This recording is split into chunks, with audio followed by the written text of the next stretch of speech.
Hello बच्चों, मैं सूरज sir आप सभी विद्यार्थियों का अपने YouTube चैनल द मार्गदर्शक में स्वागत करता हूं। बच्चों, हम क्लास 10th की बायोलॉजी पढ़ेंगे और क्लास 10th की बायोलॉजी में पिछले वीडियो लेक्चर में हम लोग पादपों में परिवहन पढ़ रहे थे और पादपों में परिवहन में वाष्पोत्सर्जन की क्रिया द्वारा पादपों में कैसे परिवहन होता है वो देखा था। आज हम लोग देखने वाले हैं वाष्पोत्सर्जन का महत्व। तो बच्चे, वाष्पोत्सर्जन एक बहुत महत्वपूर्ण प्रक्रिया है पादपों के अंतर्गत और पादप हमारे लिए कितना ज़रूरी है, वाष्पोत्सर्जन क्रिया कितना ज़रूरी है, इन सब चीज़ों को हम बिल्कुल पिछले वीडियो लेक्चर से लेकर के आज तक हम लोग इसको जानेंगे, समझेंगे और आज हम लोग पढ़ेंगे वाष्पोत्सर्जन का महत्व। तो वाष्पोत्सर्जन जो होता है वो पादपों में ताप का नियंत्रण करता है, टेम्परेचर को मेंटेन करता है, वरना पौधे जो है झुलस सकते हैं और इसकी अधिकता होने के कारण पौधे जो है जल की अधिकता से पौधे सड़ भी सकते हैं। तो कुल मिला के जो है ये जो वाष्पोत्सर्जन का प्रक्रम होता है ये टेम्परेचर को जो है कंट्रोल करता है, ताप का नियंत्रण करता है और खनिज पदार्थों का क्या करता है, परिवहन करता है।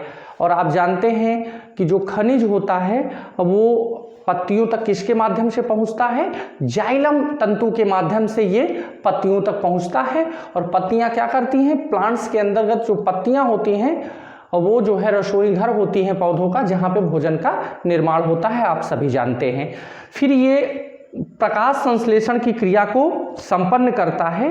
कहने का मतलब कहीं ना कहीं परोक्ष रूप से जो प्रकाश संश्लेषण की क्रिया होती है वो वाष्पोत्सर्जन पर निर्भर होती है। इसको आपको समझना और जानना होगा। पेड़ पौधों को जो है गलने से बचाता है कौन, वाष्पोत्सर्जन की जो क्रिया होती है वो पेड़ पौधों को गलने से बचाती है। समझ गए स्टूडेंट? बिल्कुल। वाष्पोत्सर्जन क्या है इसको आप लोग जाने, ये परीक्षा के अंतर्गत बहुत इंपॉर्टेंट है कि पौधों की जड़ों के मूल रोमों द्वारा अवशोषित किए गए जल का कुछ भाग ही पौधों की उपापचयी क्रियाओं में खर्च होता है। शेष जल पादप के कायिक अंगों द्वारा वाष्प में विसरित हो जाता है। इस घटना को, इस प्रक्रम को वाष्पोत्सर्जन कहते हैं।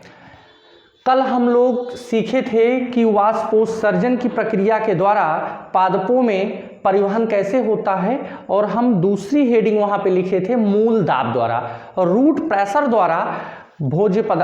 प्रेशर द्वारा किस प्रकार परिवहन होता है। तो आइए समझते हैं कि मूल दाब यानी कि रूट प्रेशर द्वारा भोज्य पदार्थों का परिवहन कैसे होता है।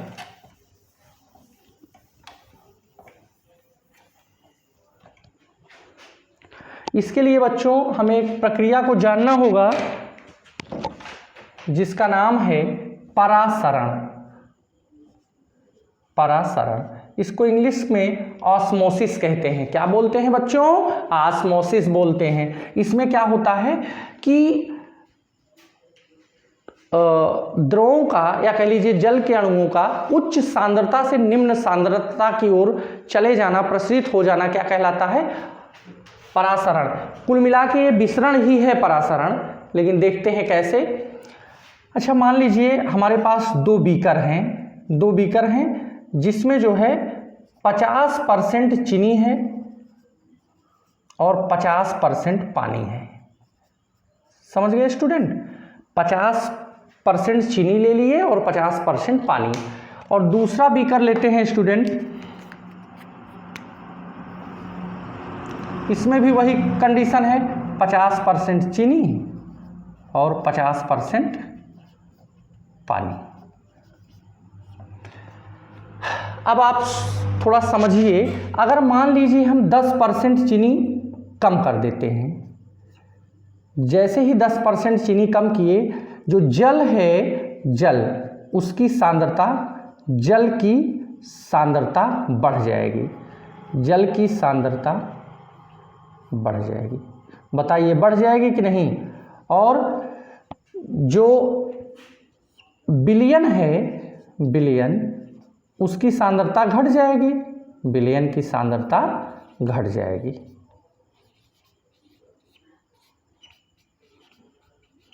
अब भाई ये 60% हो गया और ये 50 में से 10 निकाल दिए तो कितना परसेंट बचा? 40% बचा। और इसमें जो है 50% पानी है और 50% इसमें कोई चेंज नहीं करते हैं। अगर दोनों को एक बीकर में ऐसे इसको जो है इसी कॉन्सेप्ट को यहाँ यूज कर लेते हैं, एसपीएम के द्वारा इसको डिवाइड कर देते हैं। एसपीएम क्या है? सेमी प्रीमेम्बल मेम्ब्रेन, अर्ध पारगम्य झिल्ली। क्या बोलते हैं बच्चों? अर्ध पारगम्य झिल्ली। तो यहाँ पे आप 40% क्या अपने पास है? चीनी है और ये 60% क्या है? पानी है। यहाँ पे 50% पानी है और 50% चीनी है। तो अर्ध पारगम्य झिल्ली है। तो अब देखते हैं कि कैसे जो है परासरण की क्रिया होती है। जैसे ही इसको ज्वाइंट कर देंगे दोनों को और इसको डिवाइड कर देंगे सेमी परमिएबल मेम्ब्रेन द्वारा, अर्ध पारगम्य झिल्ली द्वारा, तो जैसे ही ये इसकी सांद्रता बढ़ेगी तुरंत ये अर्ध पारगम्य झिल्ली को क्रॉस करते हुए जल कहाँ पहुँच जाएगा? यहाँ पहुँच जाएगा। यानी कि उच्च सांद्रता से जल के अणु कहाँ पहुँच गए? जल के अणुओं का उच्च सांद्रता से कम सांद्रता की ओर जो है चले जाना क्या कहलाता है? परासरण कहलाता है बच्चों। तो आप इसको देख चुके।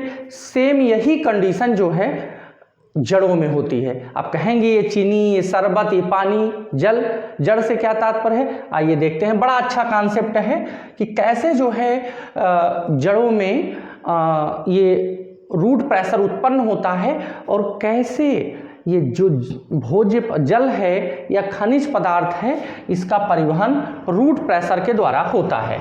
आइए देखते हैं बच्चों।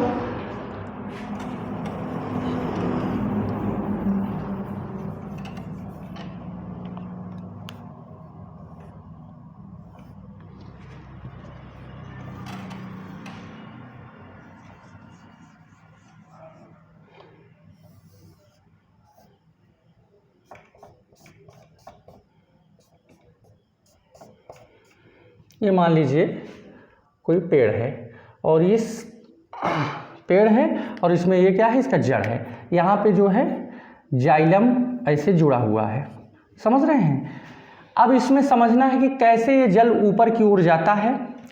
समझ रहे हैं स्टूडेंट? तो सबसे पहले जानिए, जो मृदा होती है, जो पृथ्वी कह लीजिए, उसमें खनिज होता है और जल होता है। क्या होता है? खनिज होता है और जल होता है।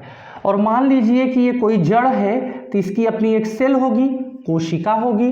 तो कोशिका होगी तो इसमें अर्ध पारगम्य झिल्ली भी होगी स्टूडेंट, अर्ध पारगम्य झिल्ली भी होगी। और ये जड़ है तो जड़ में पहले से ही क्या होगा? खनिज होगा और जल होगा। भाई जड़ों को या पौधे के अन्य भागों को खनिज चाहिए? बिल्कुल चाहिए, खाना तो चाहिए ना भाई। तो अब ये जो कोशिका है इसमें अर्धपारगम्य झिल्ली होगी और इसमें पहले से ही इस सेल में खनिज और जल है और बाहर भी। अभी तो परासरण होने का कोई सवाल ही नहीं है, क्योंकि जो वैलेंस है बच्चों, बैलेंस क्या है? इक्वल है। इसका बैलेंस क्या है? इक्वल है। अब ये जो है इसकी जो जड़ें होंगी वो खनिज को लेना आसान है, तो इसकी जो जड़ की कोशिकाएं हैं खनिज को ले लेंगी। ठीक है, तो जैसे खनिज को ले लेंगी, जल तो सोच ही रहा है कि भाई अपनी सांद्रता कम करो, हम भी आए। समझ रहे हैं?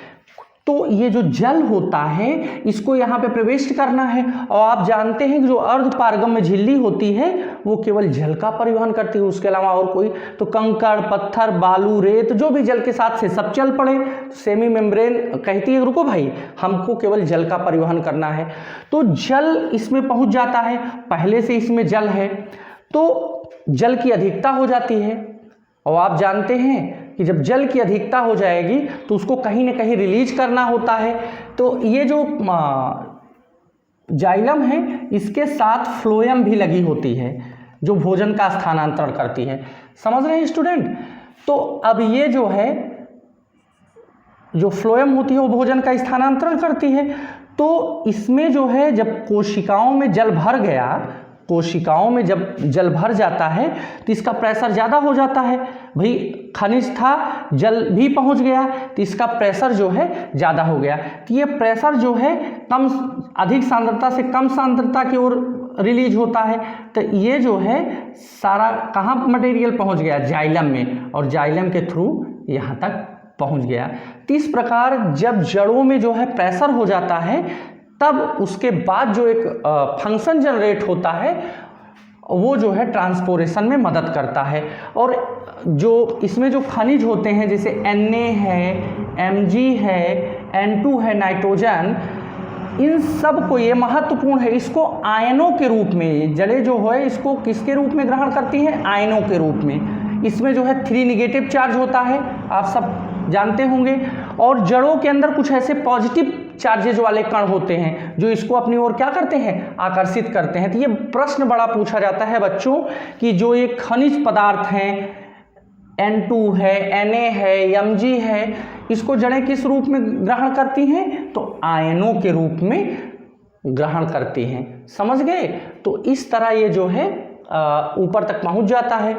जब इस पे प्रेशर जनरेट होता है तब ये पहुंच जाता है। मतलब कि जो जड़ें होती हैं उसमें पहले से जल और खनिज होता है, मृदा में भी ये होता है। अब दोनों जो है क्या करते हैं, वो खनिज लेना आसान है, कोशिकाएं पहले खनिज को जो है आकर्षित करती हैं, जैसे खनिज को आकर्षित करती हैं बैलेंस बिगड़ता है, जल भी आने की कोशिश करता है, अर्धपारगम में झिल्ली को पार करके जल भी जड़ों की कोशिकाओं तक पहुंच जाता है। फिर जड़ की कोशिकाओं में जल ज़्यादा हो जाता है, उसका प्रेशर हो जाता है, तो प्रेशर रिलीज करने के लिए वो इन सबको किस तंतु में भेज देती है, जाइलम तंतु में, और जाइलम तंतु में ऑलरेडी ये क्रिया हो रही है तो इसको कहाँ तक पहुँचा देता है, पौधों तक पहुंचा देता है। समझ गए स्टूडेंट? तो ये तो था मूल दाब के द्वारा कैसे परिवहन होता है, हम लोगों ने ये सीखा।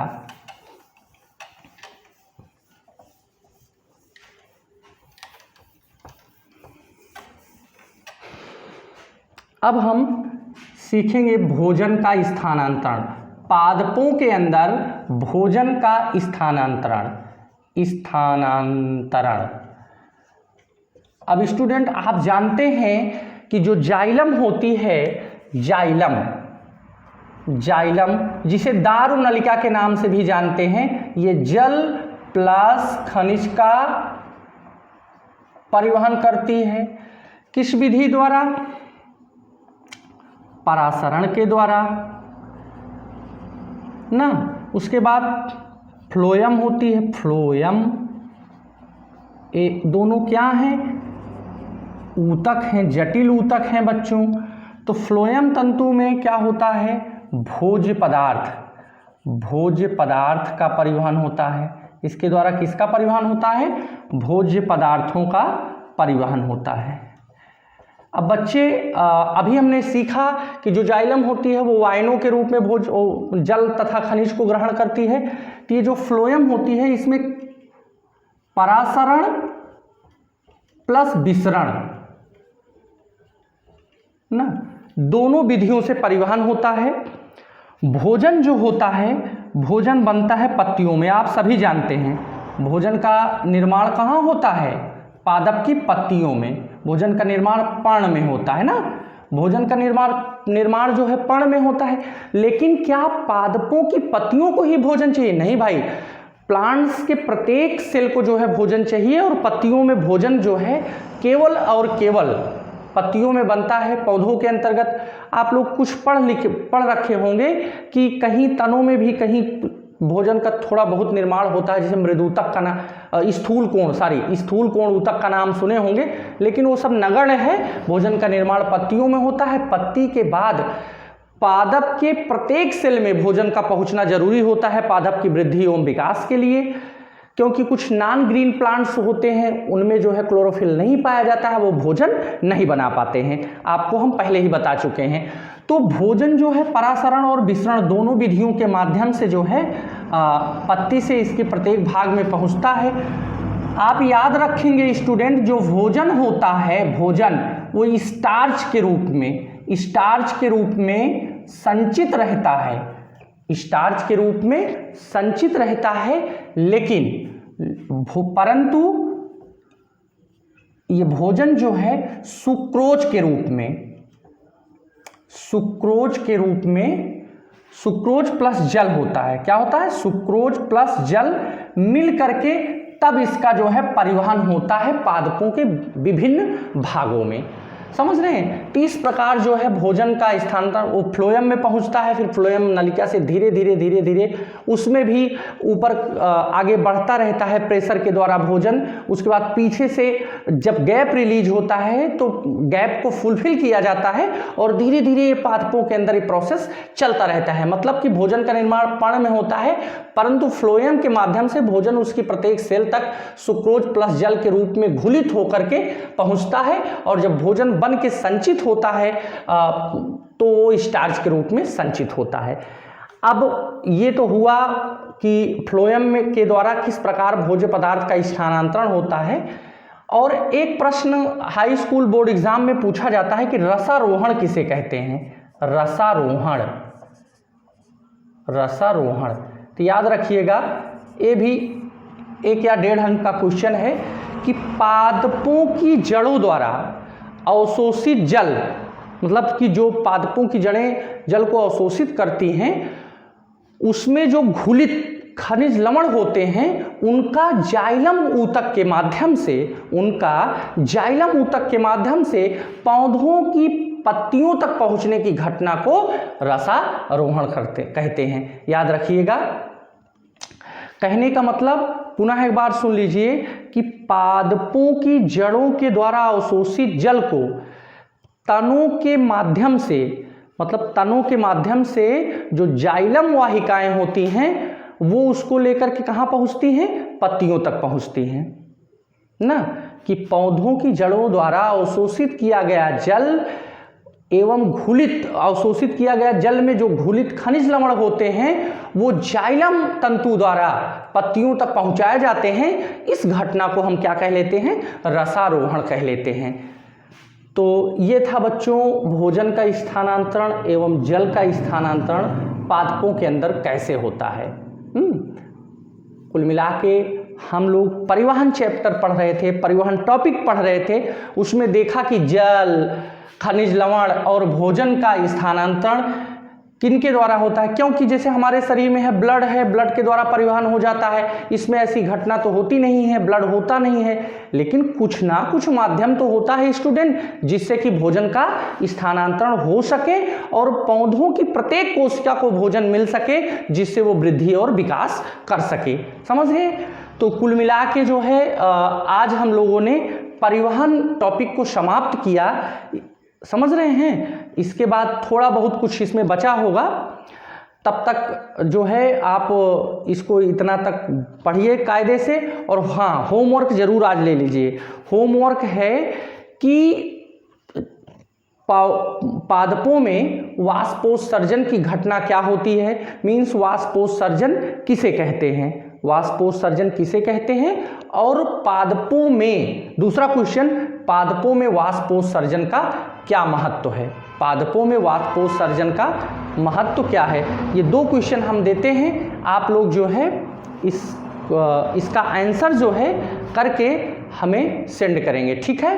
तो आज की क्लास में बस इतना ही स्टूडेंट।